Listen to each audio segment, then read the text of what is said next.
Saudi Cup, hello and welcome to the very first of the promotional slash marketing materials that I'm going to be making for the new enhancedwomen.com website. So I've been producing what I consider to be very high quality educational materials for the male user community of performance enhancing compounds for approximately 6 years now.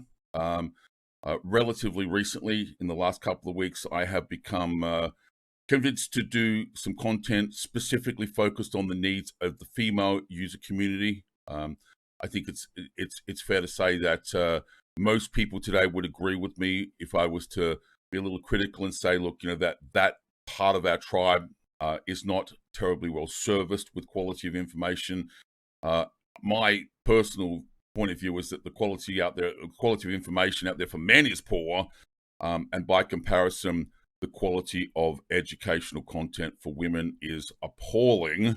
But I don't really agree that it needs to be that way, because we have such fabulous clinical evidence to aid us in understanding the needs of the androgen sensitive and the application of androgens, and I will add other performance and image enhancing drugs that I just don't understand the disconnect. So I've decided to step into the breach, as it were, and to create content to fill what I think is a valid need.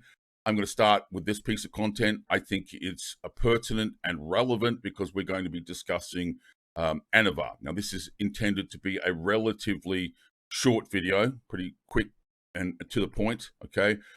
Rather than the educational content that you'll find in the members class, this is marketing materials. Please understand, ladies, when you watch these materials, I absolutely, unashamedly put out some free content to market my materials, my membership course. I've been doing this for men for a long time, and there's a disproportionate number of men that will watch a video just like this one and think that's the extent of the materials. This is what I give away for free, so people can have an understanding of what is on offer behind the paywall. Okay, so this is short, sharp, to the point, less than 10 minutes. And then if you wish to know more, the whole premise here is there is more of the same in the members area. So we are going to talk about the drug Anavar. I think it's fair to say, a reasonable position to take, that says, well, Anavar is probably the most commonly deployed anabolic and androgenic steroid in female athletes.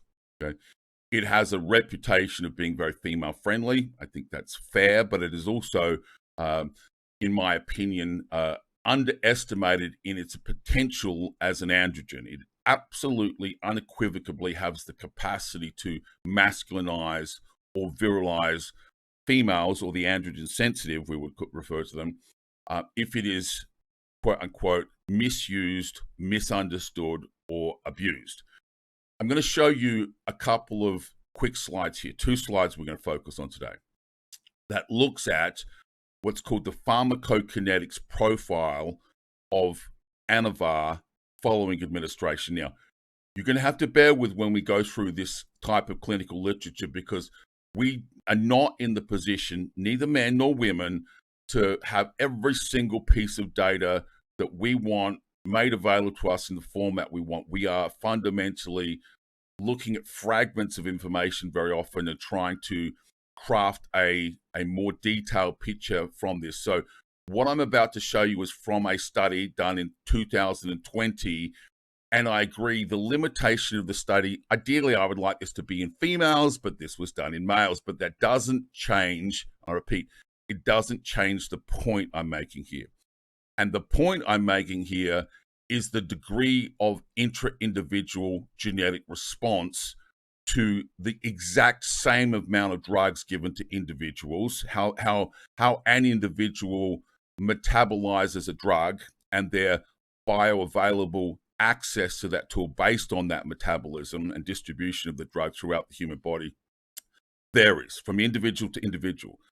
And what I'm going to basically show you here is there is a graphical representation of the administration of Anavar at a dose that is correctly administered, which is 0.1 milligrams per kilogram. So even though there were different individuals at different body weights, not everybody got the same dose. This is how these drugs are supposed to be delivered. In other words, if you weigh more or less, you get more or less of a drug. So this is at 0.1 milligrams per kilogram, a very moderate dose. In 100 kilo, just keep the math simple, in 100 kilogram individual, that would mean this would be representational of 10 milligrams in a single administration over a 24-hour period. One tablet, 10 milligrams.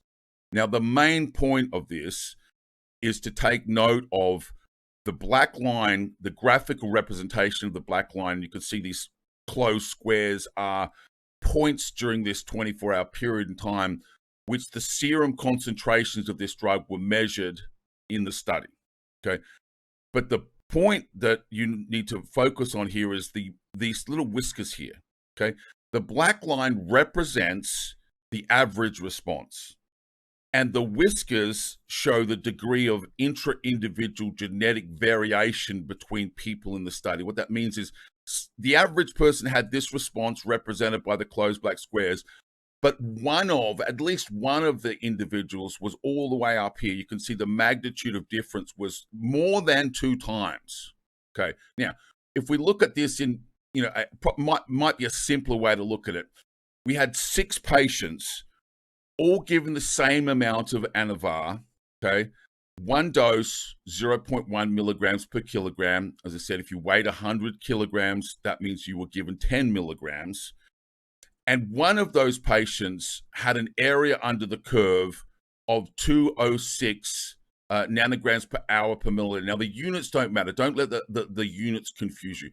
Just focus on the number 206. It's a unit. Patient number 5, same exact dose, same exact product. So this is not a variation of quality of supply, okay? And you can see the area under the curve of that patient was 866 units, more than 4 times the bioavailability of that drug. Now, what that means is then the average here, you can see at the bottom, the average was 483, the low point was 206, and the high point was 866. Now, there's a couple of takeaways here. You can understand that the average response to this drug then was, let's call it average. There was an individual, at least one individual, that really didn't respond well to that drug in terms of their capacity to, metabolize and distribute that drug, in terms of like their ability to access the molecule, the bioavailability of that drug for that individual. And there was an individual that was a hyper responder here. Now, from an anabolism point of view, we would go, well, that's great news for that individual. They got a great response, but you need to understand there is a double edge to this blade. That individual that had the heightened response would certainly be expected to see the elevated anabolic return. But also, rationally and logically here, whatever the consequence, whatever the adverse effects were, that potentially raises their risk profile here as well for exactly the same dose. So the point is, yes, this was done in males, but this doesn't change whether you're talking about men, whether you're talking about women. There is always, with all drugs, all right, not just anabolic steroids, with all drugs, a variation of an individual's genetic response to a fixed dose by a predetermined dose. Over a range of individuals, there is a range of responses. And some will be under responders and some will be hyper responders. And what you see when you see published data like this line represents the average or the mean response. Now, the point being here is, so for, let's say this was a lady. This lady here, patient number 1, would have seen what we would call a fairly lackluster anabolic return for her investment. She would have been unimpressed by the return. But also, she probably wouldn't have been, impacted on an androgenic level either. She saw a poor anabolic return and probably a more than tolerable androgenic response because she simply didn't absorb that product well. Okay. This lady would have gone, holy shit, that stuff agrees with me, and she would have seen a very positive, like what we call a hyper response to the drug, both the good and the bad. And that's the big takeaway here. You can see here, this is area under the curve. And over here, they have what they call the Cmax level. So the peak value of this drug in serum, again, 31 nanograms per milliliter. At the poor responder, the hyper responder saw 200 nanograms per milliliter. 31 versus 201. That degree of intra-individual genetic response is truly profound. Truly, truly, truly profound. That's a lot. And this is why in certain circumstances, as controversial as it may well sound, you could make a very valid argument to say the safest drug for women to use if they're going to use anabolic steroids is not Anavar, but testosterone. And I want to show you why. The reason that you would make that argument is not because testosterone is less androgenic than Anavar. It is not. Anavar has a biased androgenic to anabolic ratio, okay, that's quite significant. But testosterone is the only drug, it is the only drug that a layperson can walk into a pathology lab and on demand basically get a serum blood reading from, okay? So even though it's technically possible, as you can see in these studies, under the right circumstances, to measure the peak values and the area under the curve of a drug like Anavar, okay, it is technically possible to do. For us, at the street level, at the coalface, we cannot access those tests on a practical basis. The one drug that we can access is testosterone. So in other words, what using testosterone potentially brings to the table here is the removal of the risk of intra-individual genetic response. You can take a certain amount of testosterone, ideally less than needed, you start modestly, and then you go and see the consequence of that for you as a genetically unique individual, how you responded to that drug, and then you can titrate that dose for effect based on your unique genetic response. So if you were the woman here who was a poor responder, potentially could say, look, I need to use a little more here, okay? And if you were a hyper responder, you go, holy crap, I need to pull my head in a little bit, because the consequence of that behavior means that, yes, I'm getting a fairly profound anabolic response, but I'm opening myself up to greater side effects because of the way that I metabolize this drug. This blue whiskers, so you have these blue bars, and this graphical representation shows a study that was done on women that basically are asking, this study is asking the question, so how much testosterone is required as a testosterone dose for testosterone replacement therapy for women? We'll be talking about this study many times for women. This is somewhat akin to the very famous studies done on men where they gave men greater doses of testosterone, 50 milligrams, 125, 300, basically, et cetera, 600 milligrams of testosterone. This study is the female equivalent of that, asking the question, so what dose of testosterone does what on a female physiological level? And you can see here, at approximately 3 milligrams of testosterone enanthate a week, we're bouncing up against the super physiological range for women in this particular cohort of women. And these are healthy women aged 21 to 60 years old. But the point here is that even with these women, there's a range of genetic response, and that's represented in this graphic by these whiskers. Okay. So you might be this person, or you might be this person. So some women at 3 milligrams a week were pushed into super physiological range. Now, I'll just quickly repeat myself because I don't want to drag this video out. The whole point of this video is saying, with all drugs, all pharmacology, including anabolic steroids, we would expect to see, when given to a group of individuals, a degree of variation of intra-individual genetic response to exactly the same dose. This is not about that dose was stronger than that dose or the quality.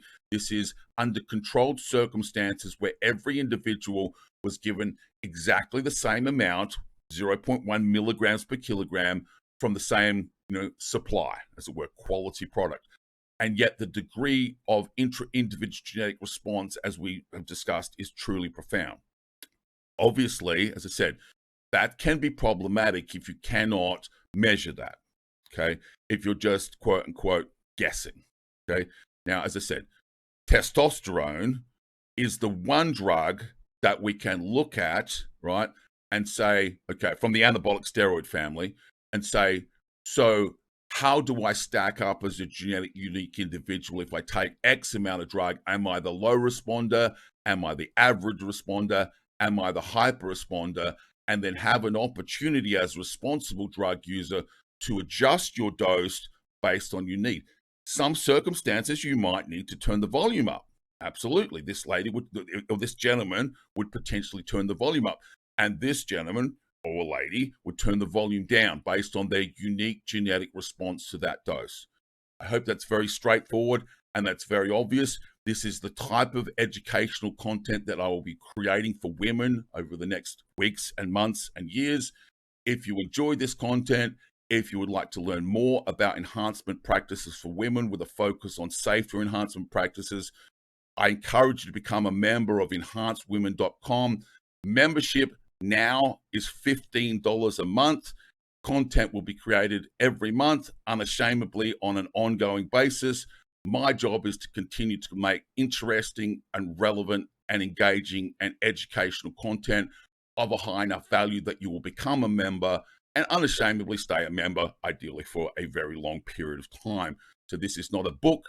This is not a CD. This is not a course. This is a membership site where I will be constantly adding new content and adding value and having special guests and creating materials that I'm promising you, just like this material, go and scour the internet and look for this type of information specifically geared to women. Nobody talks about this. Nobody talks about the many, many, many things that we should be talking about. And moving forward from today, 3rd of February, 2021, you have access to a resource specifically geared to women to address these subjects. Thank you for listening, and I look forward to you becoming a member of enhancedwomen.com.